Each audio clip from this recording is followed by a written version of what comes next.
என்கிட்ட திருமாவளவன் பேசினாரு, என்கிட்ட ஐயா ஜி.கே. வாசன் பேசினாங்க, என்கிட்ட கேப்டன் பேசினாங்க. என்ன காரணம் கூட சொல்லிட்டேன்.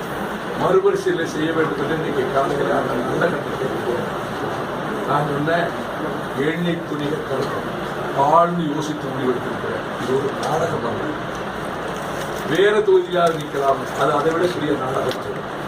நான் எடுத்த முடிவை மாற்றிக்கிட மாட்டேன். கண்டிப்பாக சரின்ட்டான். அவங்க நல்லா அழகா கருத்து சொன்னாங்க. வாசன் மிக அழகா சொன்னார், திருமாவளவன் சொன்னார்.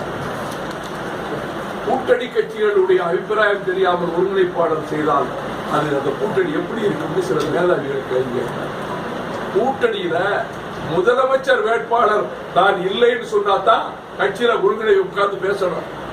என் கட்சியில யார் நிக்கிறதுன்னு என்னுடைய பிரிராகட்டிவ், திருமாவளவன் கட்சியில திருமாவளவன் நிக்கிறது அவருடைய பிரிராகட்டிவ். அந்தந்த கட்சியினுடைய உரிமை. ஒருங்கிணைப்பாளர் வேலை என் கட்சிக்குள்ள கேண்டிடேட் போடுற வேலை இல்ல. அதையும் இதே நடத்த முடியாதவர் ஒருங்கிணைப்பு இப்படி இருக்கு. ஆத்திரத்தில் பேசுறாங்க. ஜெயிக்க போறதுக்காக தான்